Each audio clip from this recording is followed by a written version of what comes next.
Welcome back to Toni Told Me, Season 2, Episode 2, which has a very nice ring to it. I'm back with another episode. This is the cozy corner of the internet for the real talk and real tea with me, your big sis, Toni Tone. So if you remember, back in Season 1, I talked about wedding planning, the process, how much I detested it, by the way. And in this episode, I want to give you the tea on the actual day, what happened, the details, the nitty gritty. We'll be getting into that in the Sisterhood Spotlight. But before that, please make sure if you're watching this from YouTube, you subscribe. If you're listening to this on your favorite audio platform, whether it's Apple Podcasts or Spotify, for example, please leave a comment, like, subscribe, do the needful. And don't forget, we're on social media too, at Toni Told Me Pod on Instagram and on TikTok. And guys, we're now on Patreon. I told you about this last week. Don't forget to go there to get the realest of the realist tea. So I'm going to give you the update about the wedding on this episode. But on Patreon, I'm going to give you the cost breakdown. How much we spent, how much Tywa spent, how much I spent, how much the wedding was in general, the details of the day as far as the things I love, the things I didn't like so much. But yeah, head over to Patreon if you want the juice. So as far as life updates go, yeah, new year, new priorities. This is the year that Taiwan and I really want to buy a house. So we did some looking at homes last year in December, and we saw a few that we really liked. There are a few that were builder properties. So basically they build it for you from scratch, and that can take 6 to 8 months, which is insane because I feel like in the UK it takes much longer to build a house. But anyway, this year, fingers crossed, we buy a house. So that has been my life update. I've just been looking at home stuff, home decor, getting ideas. I think a key thing for me is to find a house that our future children will love. That's what I'm thinking of, even though we don't have kids yet. And I'm not expecting kids because I'm tired of you people with your pregnancy allegations. I'm over it. But I am thinking about that. I'm considering that when it comes to us getting a home this year. So I really want a kitchen with an island, that quintessential American kitchen, a basement where our kids can go downstairs with their friends and have fun, and there's a sofa, pool table. I mean, this won't be for a while because there'll be babies first. Yeah, I'm really thinking ahead, but you know what I mean. I really want a big fat Texas yard. So that's my priority and Tyler's priority. Fingers crossed, ladies, I can get my husband to buy me a house this year. Pray with me, ladies. If you're new here, next we have Tea Time with Toni, and this is where producer Anisha and I solve your dilemmas. Comes before the Sisterhood Spotlight. Don't worry, I'm getting to the wedding, but dilemmas first.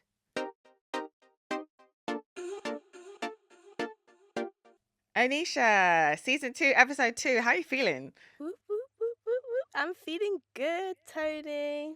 So as always, you have some juicy dilemmas for us. Of course I do. Are you ready? I'm ready. So this one says, "Hi ladies. I love your podcast, Toni, and producer Anisha is amazing." Oh, that's really cute. Welcome back. My dilemma is surrounding the couple's finances. A little background on me. I work in tech and my partner works in construction. We're both stable adults. He's older by a few years and I don't want to disclose too much in case he listens to this episode. Okay, fair enough. Anyway, to my dilemma. We started talking about our future. Our vision is quite ambitious. We hope to have a property on Banana Island here in Lagos and live out the modern Nigerian dream. We spoke about the big bills, joint accounts and separate accounts, all of that good stuff. He suggested that we maintain our individuality as a couple while simultaneously sharing living expenses. We buy our separate cars and real estate in our names, but the day-to-day feeding, light, water, fuel, childcare and medical care will be factored into the expenses and split equally. Mind you, I grew up seeing my father being the sole provider, so I'm a little bit biased hearing how he wants our future home to be run. On the other hand, I don't want the workload and disrespect that comes with being a provider-dependent dynamic. I know how it sounds, and I want to eat my cake and have it too. A woman just wants to feel loved by her man. Of course, I don't want him buckling under the weight of providing at the scale that we envision. However, I'd like to see him own some bills between us and not everything be split down the middle? What happens when we have to get pregnant? Would I also contribute towards my own pregnancy care whilst carrying the child, labouring and potentially pausing my career? It just seems a little too convenient for him, and I'm worried about the roommate dynamic it will introduce in the long run. Nobody gets turned on for their roommate. I want to be a partner so badly, but I also want to see that my man is doing significantly more in the household than me. It also makes me feel like he doesn't see me as his dream woman, because it is my belief that men will put in the work to put that woman's feet up at home and spoil her. Is splitting even sustainable in the long run, considering women being the major primary caregiver of children in most households? So I want to know, you are recently married. How are modern progressive couples doing it these days? What's the arrangement with regards to finances? And most importantly, how do I shift my mindset from men should wear the big pants to equally yoked partnership?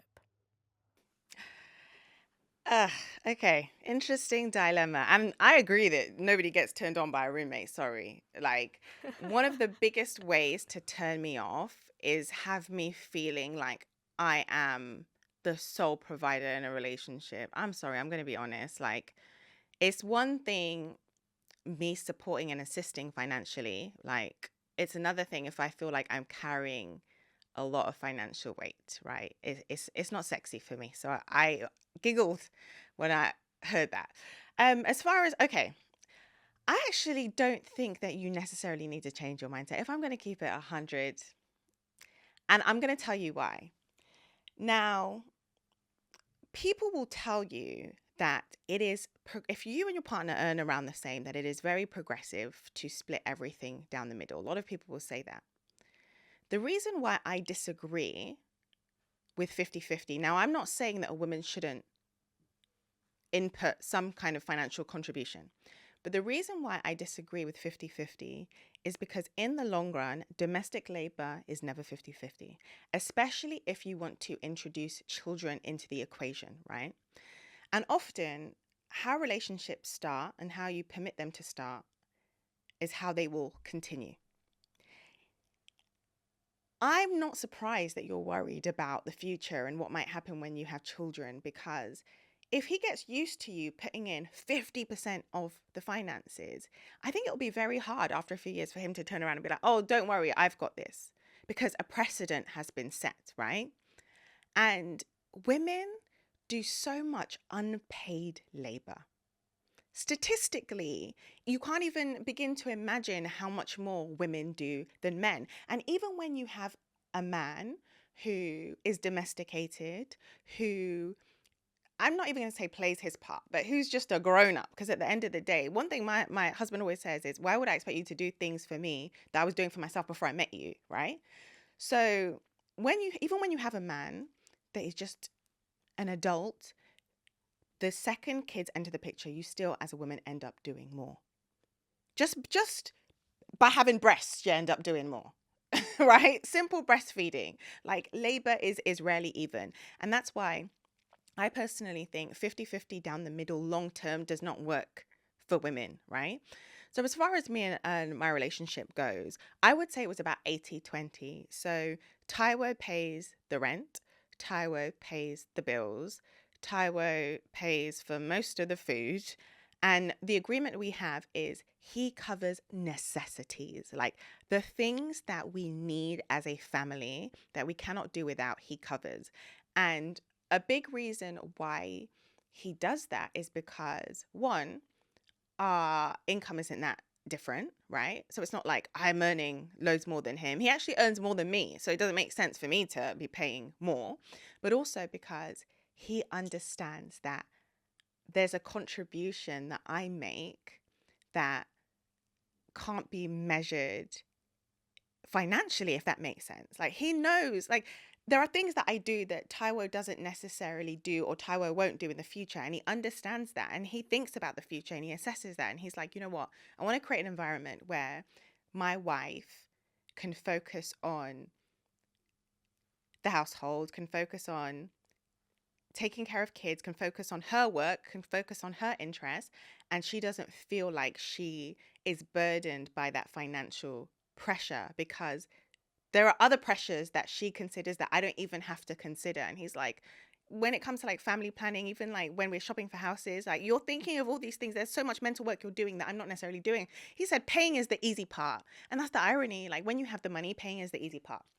Now, I caveat this by saying if a woman's in a relationship with a man and she earns exponentially more than him, then I actually think it doesn't make sense. If you want a certain lifestyle, it does not make logical sense for your partner to be killing himself, paying for everything, and you're sitting there rich and not helping out, right?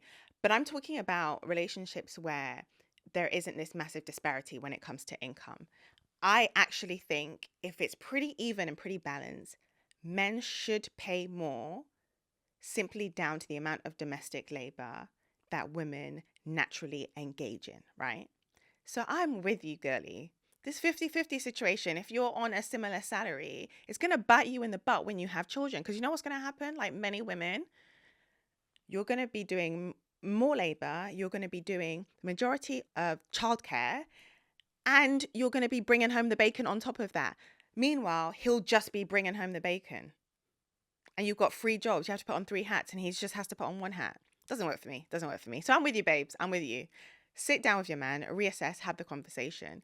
And I understand why you're querying whether you're his dream girl, because I've had this conversation with my friends before. Again, if the woman is like earning £1 million a year and the man is on £50,000, it is very different. It's very different. You have to reassess. You have to apply logic. But if you're on similar salaries, you have to ask yourself, would he make Rihanna pay? Would he make Rihanna pay? Would he make Beyonce pay? Would he make, who else do people love? Zendaya pay? Do you know what I mean? Like if he met those women and they were on similar salaries, would he make Rihanna go 50-50? Like, are you dumb? No, he wouldn't, right? That's my opinion anyway. That's the logic I use. So yeah, you need to sit down with him, have a chat with him, and just explain it in a loving way that I would appreciate it if you contributed more financially. And that's largely because of the future, me wanting to be more involved, having kids, etc., taking care of the household. Oh, on that note, you obviously addressed the fact that you don't want to feel like you're in a relationship where there's this like power dynamic and financial control. The fine print is still get your money, still get yours. I'm not saying quit your job and be little Susie homemaker at home. Like, I'm not saying that. I'm saying still make your money, still work, still take care of yourself financially, still take care of yourself and your family financially. Because in my mind, despite my husband paying for 80% of everything, I'm still working and my money is still our money. There'll be a time where I might be like, oh, let's go on vacation. You know what? It's on me. Or, oh, let's do this for our future children. You know what? I've got it. So even though I'm not paying for the necessities, I'm still earning money so I can pay for something. So I'm not saying give up your job entirely. And when you still have your own money, it doesn't matter how much he pays for, you won't feel like you're at his beck and call in every way and that you have no say in your household because you still have yours. Anisha, could we please get dilemma 2?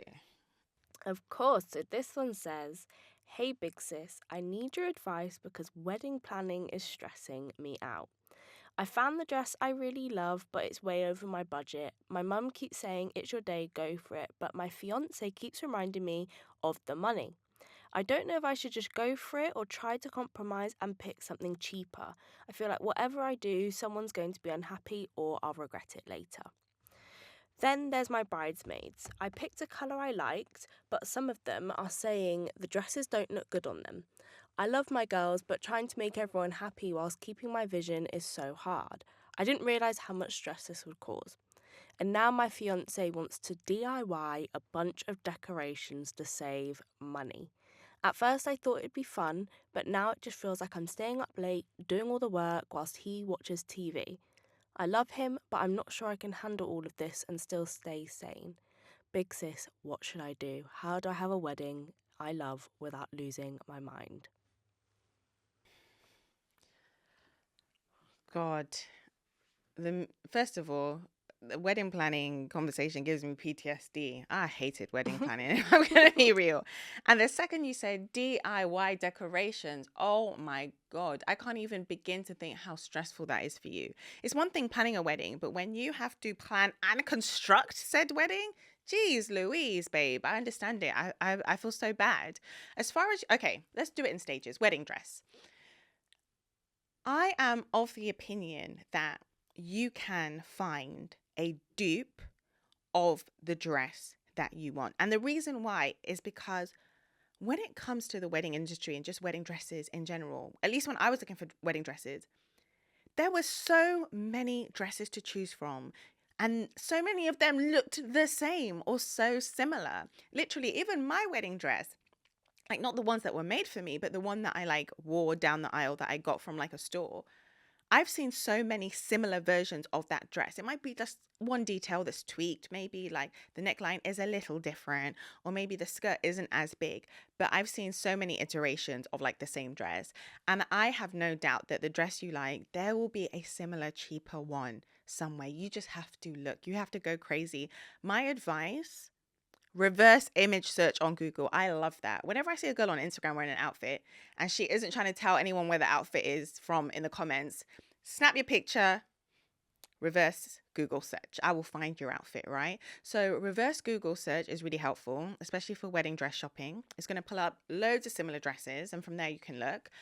Maybe also consider getting a dress from overseas, because I've spoken to so many brides who are like, oh, I got my dress from Turkey and it was £300. Oh, I ordered my dress in from Vietnam and it was £400. So it might be that you think it's super expensive because you're on local soil, right? And you're looking in London dress shops. But maybe if you got it from somewhere else or ordered it from somewhere else, it'll be slightly more affordable, and then you can just tailor it to fit you. So I think the dress thing, we can get around the dress thing.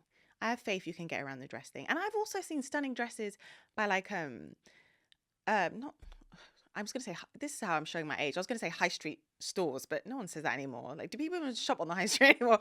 But like, I've seen wedding dresses from like regular, like non-wedding dress brands that have done like capsule collections, or they've done like gorgeous white dresses. And I'm like, oh my God, if I was on a budget, I would so wear this. I think I've seen like dresses from like Meshki. I've seen like similar dresses, I think via ASOS. I've seen I think House of CB also do like their own wedding dresses. So also look at brands like that. Wedding dress thing, we can work around it, right? And obviously I don't know how much the dress is. So I don't know, when your mum's saying go for it, YOLO, and your fiance is saying don't do it. It's either your fiance is doing too much or your mum is doing too much. But I won't know until I get the price. If you turn around and say it's £800, I'll be like, okay, your fiance needs to take a chill pill. It could be worse.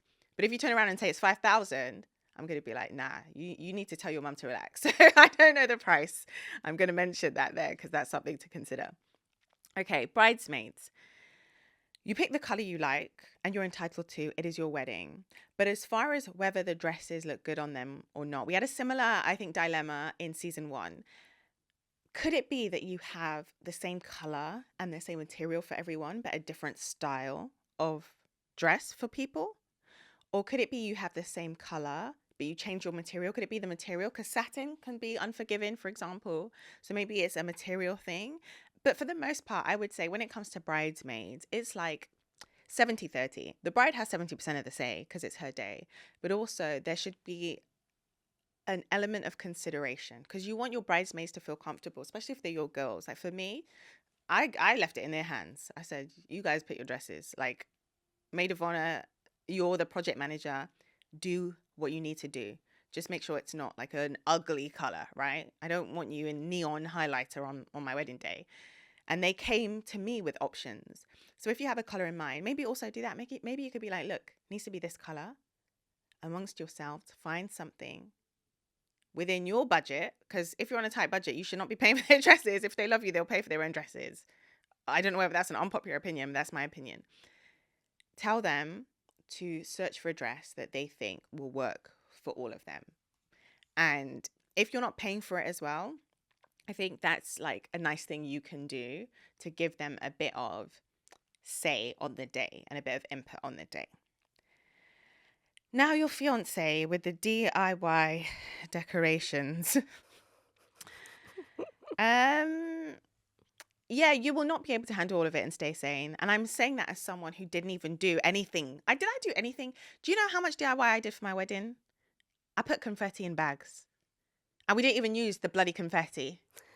Even just that tiny bit of DIY pissed me off. And the fact we didn't even use I mean, we used like 3 bags for a picture, but because it was raining, I'll get into that in more detail. We didn't even use the bloody confetti. And that stressed me out, filling the bags, let alone doing like decor. And the fact that you're doing it and your fiance is just there chilling, you will go crazy. Because it sounds like you're in the like early to mid stages of planning. Once you get into the thick of it, oh my God, you will look at that man with resentment if you continue to do this by yourself. It's either one of two things can happen. If he wants to do DIY decorations so badly, get your ass up and do some DIY decorations then. Like, we're not creating these decorations unless you're also doing these decorations. It's a partnership. It's teamwork. That is basically what marriage is. Now, the second he decides he's too good for that or he can't be bothered, cough up the money for decor. That's literally the only option, in my opinion. You either pay for us to have a decorator or you get your ass up and you help me with the DIY decorations. And if you do neither, then resentment will just build. So yeah, please crack the whip. Tell him I shouldn't even say that because I feel like it has slave trade undertones. Crack the whip. It probably does, like the etymology of it. That's another conversation for another day. I had to make it very dark very quickly. Now I want to Google, where does crack the whip come from? Because I feel like it's giving slavery.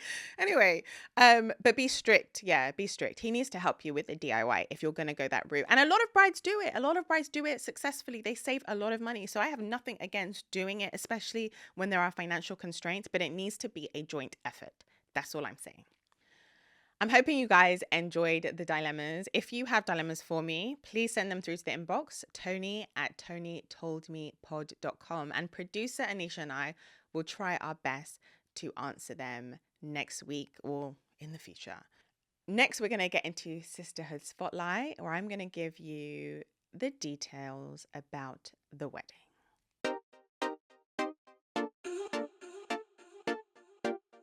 Welcome to Sisterhood Spotlight. Back in season 1, I was in the midst of wedding planning. I was in the thick of it. And I spoke to you about some of those details. But now I want to talk to you about the actual day. How did it go? How was it? I loved the wedding. I loved both weddings, actually. I loved both weddings. But do you know what was surprising to me? The wedding that I think I had the most fun at was the wedding with the lower budget. What was interesting is my white dress wedding had the higher budget and it was the more sentimental wedding. So out of both weddings, the white dress wedding was the most sentimental. That was the one I got the most emotional over on the day. That was the one that really felt like, yeah, we're married, we're getting married. But when it came to having a lit time, the trad one. I mean, you guys saw the videos if you follow me on socials. I was partying with Shego Johnson. He was making songs about Taiwo and I. Why did I do that? Like, I dance like such an auntie nowadays. I need to like find new dance moves. But yeah, I had a lot of fun at the trad. Now, as far as the cost go, like I said on Patreon, I'm going to break everything down. But the white wedding was significantly more expensive. And both days were very different. The traditional was very much about Yoruba culture. It was very rich in culture. It had a quite a long ceremony. There were lots of ceremonial things we had to do, like Taiwo and his friends prostrating to my family, and that's where they lay on the ground flat, and then Taiwo grabbing my like father's ankles as he's laying on the ground, basically begging for my hand. And there were things that I had to do. My sister had to read a letter, basically I think thanking Taiwo's family. There was like my dowry presented, like the gifts presented. Yeah, it was very, very rich in culture, rich in color as well. My outfits were absolutely banging, right? Banging. My bridal stylist, Rivero, smashed it. And what was really great is that I didn't actually have a full fitting, but they did a smashing job at making sure like my measurements and everything were like on point. And actually for both weddings, because oh my God, my other wedding dresses at my white wedding, they went viral. The dress that Vicky James made, if you saw on my Instagram, I had a pearl ordained second dress, and I had like a sequin dress by Imagine by Bucola, and both dresses 8 down, 4+4. The pearl one was like all over the internet, which was insane to me, but it was absolutely stunning. And I felt like, oh my God, it was giving body. Let me tell you, hip pads, bum pads, they know what they're doing in Nigeria when it comes to these corseted dresses. I remember like my auntie saying to me, Tony, have you done surgery? I was like, no, no. I was like, it's hip pads, it's shapewear, auntie, it's shapewear. And yeah, that was funny. But the silhouette was gorgeous on the day. And Taiwo's reaction to my second wedding dress went viral. His jaw literally dropped on the floor. I think his reaction to every single outfit that I had, actually. He loved every single outfit I wore. But as far as the days went, people kept telling me, your wedding day is going to go so quick. Your wedding day is going to go so quick. Oh my God. They were telling the truth. They were telling the truth. I felt like I blinked and the wedding was done. Especially the white dress wedding. The traditional, Taiwo and I actually left a little early. Can you believe we left our own wedding before other people? I feel a bit bad now, like when I think about it. But the reason why we left is because we did so much dancing. Like we were the focal point of the dance floor. And it got to the point where we were just like, okay, there's only so much dancing we can do. We're knackered. So we actually left before a lot of the guests left, and we just had an evening together, spoke, ate some food, watched some films, and it was really lovely. I mean, we still left late. It was still like 11 something, but considering that we had the room to later, we left earlier. And then the white wedding, oh my God, it went so quick. It went so quickly. Did I even eat? Alas, I did not. I had like 3 bites. Actually, I made the most of the hors d'oeuvres, right? The finger food. Taste Haven is a catering company in London. Everyone was saying, oh, you have to use Taste Haven. You have to use Taste Haven. They're the best. I didn't even go for a tasting. I just trusted all these opinions because there were so many. And the food, oh my goodness. To this day, people still talk about the wedding food. And the few bits I did eat, delicious. We had loads of different cocktails. We had lots of different performances at the white wedding. We had a choir. Oh my God. The choir brought Taiwo and I to near tears on the actual day. It was so beautiful. It was so beautiful. Like to get married and to be having pauses in our ceremony where like they're singing gospel music. It was gorgeous. They were amazing. We had a saxophonist. We had a string duo that were amazing as well. I'm trying to think about the things that happened that I didn't tell you in the planning process. Things that, okay.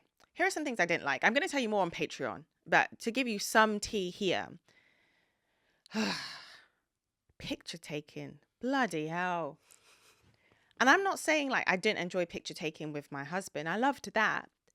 But when every single auntie and uncle and extended family member, oh, can we get a picture with you? Can we get a picture with you? Can we get a picture? I'm just like, bloody hell.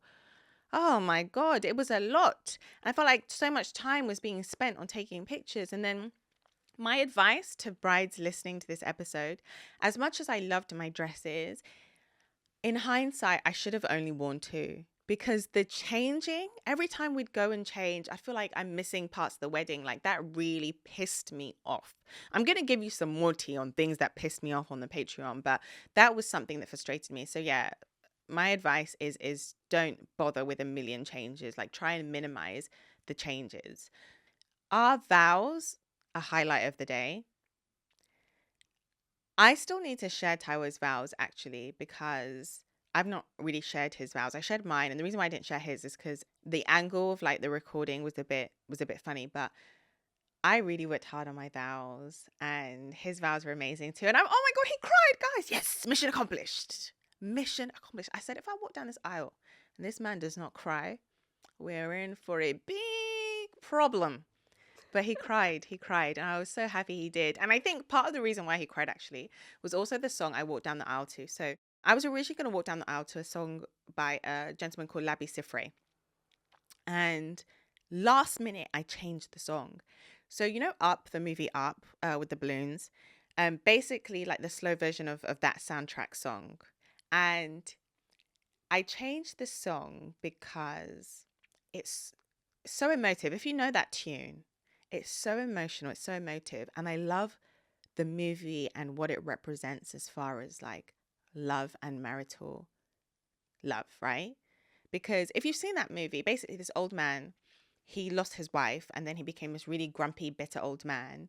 And as such, he just didn't want to do anything. And then he met this Boy Scout, and this Boy Scout basically forced him into being more open to experiencing life. And it happened because his wife had this like dying wish, as far as he was aware. And she never got to go to this particular place, right? And he's like, okay, in her memory, I'm going to pick up my house and I'm going to take my house to this place for her. And on his journey with this Boy Scout who happened to like infiltrate this mission he was on, he then realized that actually, I thought it was her dying wish and she never achieved it, but she achieved so much more than just this. And he had this like journal she had put together, and it was a scrapbook of like pictures of them. And he realized in that moment that his wife was really, really happy because they had this like beautiful love story. And yeah, the movie is just so cutesy, so wonderful. And I changed the song, and then yeah, the waterworks. The waterworks. Like Taiwo definitely cried, and I think the change of song was the right thing. And now I'm always going to associate that movie and the song with the wedding. My mum was the freaking star of the day. It was my wedding. She was the star of the day. Even like I think I said to her the other day, I was like, oh my god, mum, why does the TikTok of you dancing into the wedding have 3 million views? She was like, what? But she literally, it was her wedding too. And some people, they're so rude, you know, on social media. Some people are like, oh, she's been waiting to get rid of you. No, that's not why she was so happy on the day. She was so happy because I met the love of my life. Very rude of you guys. But my mum had the best day. She was like the proudest. Even my dad, their smiles. I don't think I've seen my parents smile so hard for such an extended period of time. They were so happy that like my family and Taiwo's family were coming together, and they absolutely adore Taiwo. They love him immensely. And they danced so much like with him on the day of the traditional. Taiwo's mum, who's typically, I would say, quite reserved, like she was shacking out. She was having the time of her life. And Taiwo like remarked that he's never seen his mum dance as much as he saw at the wedding. And that was really beautiful for me because it just like was a reflection of how happy our parents were on the day. And his uncle stood in for his dad. Obviously his dad is late, and his uncle was again having the time of his life. There were some things that I wasn't necessarily so pleased about, but I'll go into more detail on the Patreon. But I would say for the most part, like 90% perfection. There was 10% that I'm like, I would have done this differently. I wasn't so happy about this, but 90% absolute perfection. To this day, I look at the photos and videos with Taiwo and we're like, this was our wedding? Like, what the hell? Everything was just so gorgeous. The vibe was lovely. I love the fact that I stuck to my guns and we had just 160 guests because there was like an intimacy in this room. There was so much love in this room. One of Taiwo's friends even said that during the wedding, they said, oh, can the bride's family exit to like do a walk in? And he said literally half the room got up and exited. And he loved the fact that happened because it represented the fact that we had our core people there. It wasn't a bunch of randos. It wasn't a bunch of acquaintances. It was like our dearest, dearest friends and our blood, our family. And I felt that on the day. I don't think, will there ever be a day, apart from my sister's birthday, I don't think there'll be another day where we have everyone we love like that in one room. And I think that's what makes weddings so beautiful. I said in a video, I did a video like just before walking down the aisle, and I said, this is one of the happiest days of my life. And it really was not simply because I was marrying the love of my life, but because everybody I loved and love was in one room, and they were there to celebrate me and celebrate my partner. But they were just that, like, it's mad when you think about it. Your aunties, your uncles, your parents, your siblings, your cousins, your friends. It was amazing.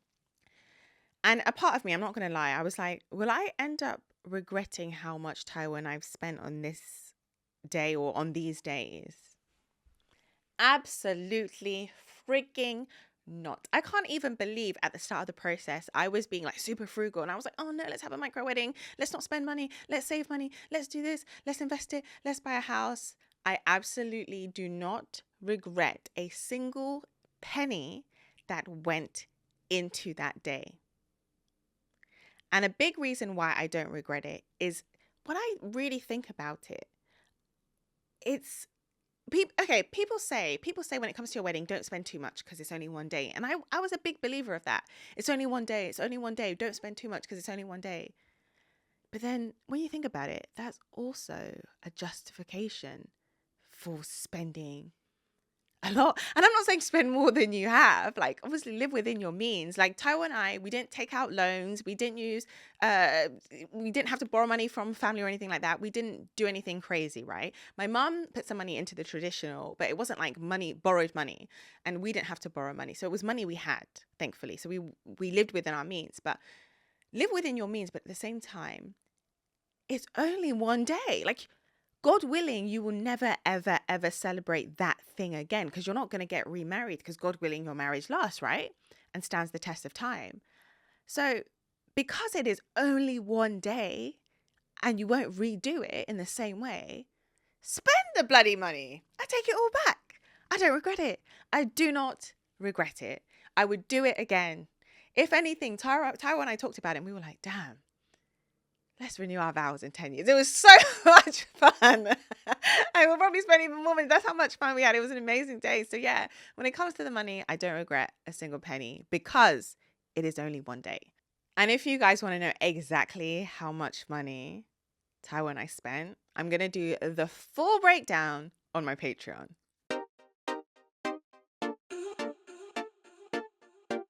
As always, I end each episode with positive words. And I think because we're talking about weddings and I spoke about my wedding, we had a wedding dilemma, still lots of wedding stuff, I'm going to keep in theme.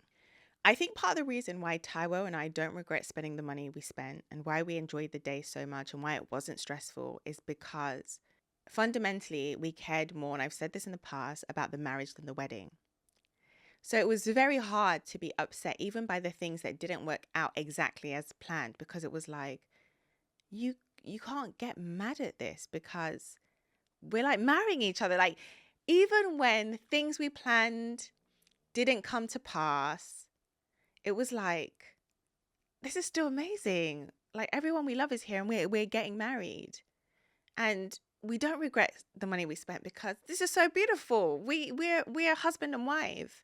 And I think that's at the core of everything, to remember that. And I've said it previously, but I think it relates to the dilemma we heard earlier. When you're stressing about money, when you're stressing about DIY, when you're stressing about, oh, this person's doing this and not doing this and I want them more involved, remember, you guys are a team. You're working together and you're going to be working together for life. And because of that, it's important that you never forget the day isn't just a day to celebrate and to party. It's a day to solidify the love that you two share. And in the midst of planning, it's easy to fall into arguments or get into conflict when you forget that very simple fact. It's not a day of simple celebration. It's a reflection of how deep your bond is and how deep your love is. And when you remember that, oh, nothing else matters. Nothing else matters. And that's why we had such an amazing time. So for all of you listening who might want to get married or who are planning a wedding or whose wedding is around the corner, you will have an amazing day regardless of any hiccups if you simply remember that the true celebration is in the love you share and nothing can disturb that. That is all from me. Please subscribe, share, follow the podcast wherever you listen, YouTube, Spotify, Apple. And don't forget, we are on Patreon. So head over to Patreon for the hottest tea.